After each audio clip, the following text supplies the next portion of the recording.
Let's keep it clear in front of camera 2 this time.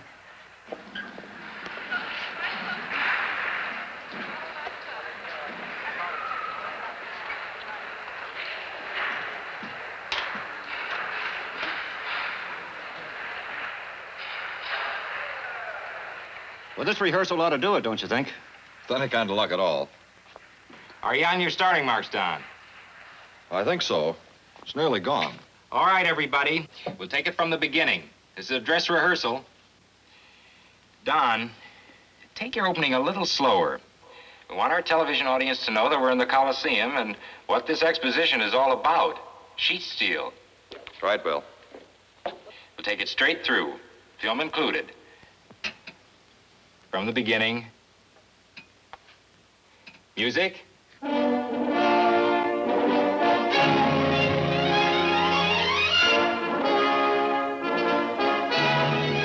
Good evening, and welcome to the fabulous Coliseum, Columbus Circle, New York, and to America's first annual Pageant of Steel. This actually is an exposition about you, because much of your life, and what's good in it, depends on steel. No matter who you are, or what your living is, for all of us, steel is everything. And the kind of steel every one of us meets every day is this. Sheet steel. And I mean everyone. Let's say you're a gardener, all right? Let's talk to one right over here.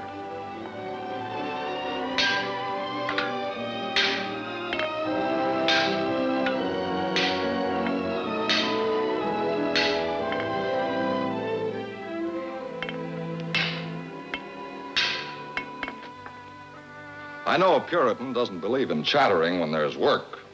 If any would not work, neither should he eat. Thessalonians 3:10. But I did want to ask you about these tools. Oh, there's a man with an eye for fine tools. Iron, aren't they? Iron and from England. But I must confess my muscles ache after a day with them. I can believe that. Look how thick the iron is. Well, iron is iron. Must be thick to be strong. What are you doing with that scythe? Sharpening it, of course. With a hammer? Well, if it's not too dull, I use a stone. This is faster, though. If only wrought iron had some temper. How'd you like some new tools with muscles of their own and real temper? I'd like tea without the tax, too. Come over here.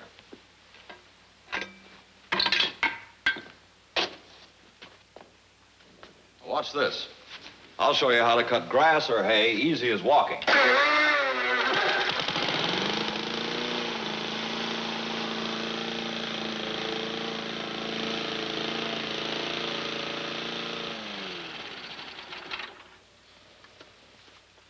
It's too easy. Must be sinful. It's no sin to save your youth. Why wear yourself out? Seems easy enough for a child. What is this metal? Sheet steel. Steel? But steel is for swords and clock springs. It's too fine to use. Not today. In the 20th century, steel is for everything. This is sheet steel. So is this. And this. Gardeners have all the best of it these days. Gardeners and everybody else. Take a look at this. What might this be? We call it an outdoor living room.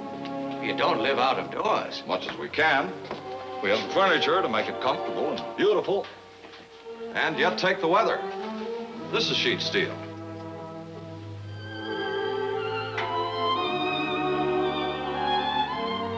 I disapprove, but this has great comfort.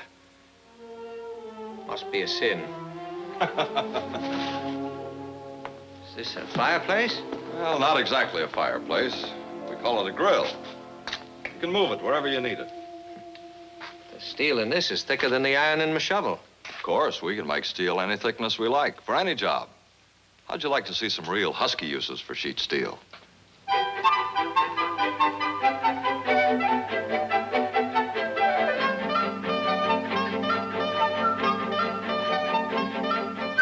Here's a grown-up set of garden tools. Only with this equipment, a couple of men can cultivate a garden of hundreds of acres.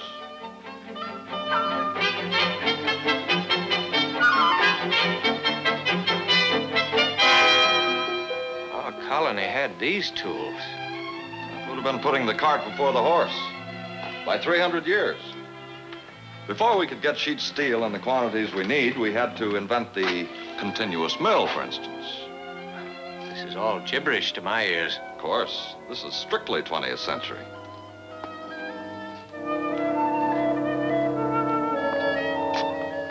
You'd find the mill in a place like this. It's one of the great plants of Bethlehem Steel Company. There was a time when we said steel mill, we thought only of rails and big steel beams. But today at Bethlehem, more than half the iron ore out in the yards goes into products for everyday living. Steelmaking has changed our lives in just 2 generations. Although it's one of our oldest crafts, iron has always been smelted the same way, with limestone and fuel. These days, the fuel is coke. The beginning is at the blast furnace, where oxygen and earthy materials are separated from the iron. Here is the hot blood of industry. This is the basic substance of nearly every durable product we want and buy: iron.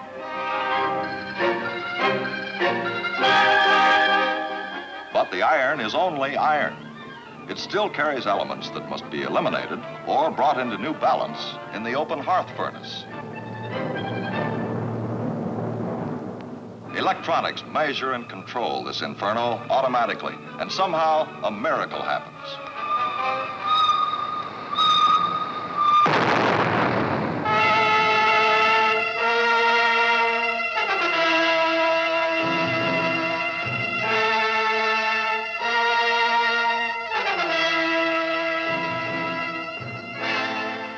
Now, it is steel.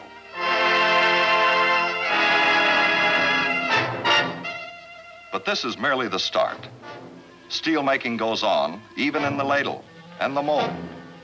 The mysteries continue in the red heart of the steel, too hot to approach, but still carefully controlled by the metallurgist. Now the steel begins to cool and solidify. The ingot is formed.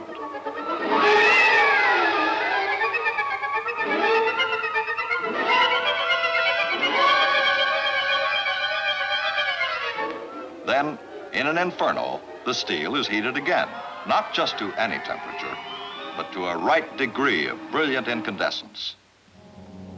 This ingot is ready to be rolled.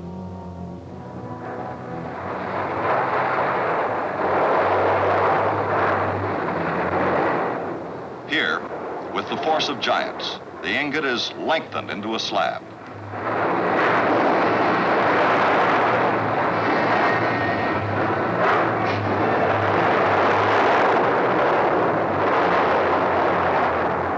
As it is compacted, the steel grains are refined to meet all the trials no other material can take so well.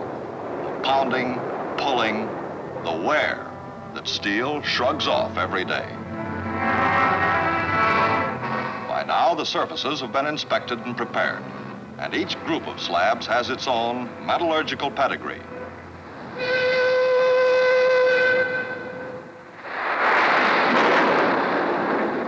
Their movement is scheduled as tight as a passenger train and accounted for at every station. Item 4, product account 5640. Ordered weight 360,000 pounds. Customer, a steel drum manufacturer. So this slab will be steel drums. The next may be an automobile frame or refrigerator or water tank.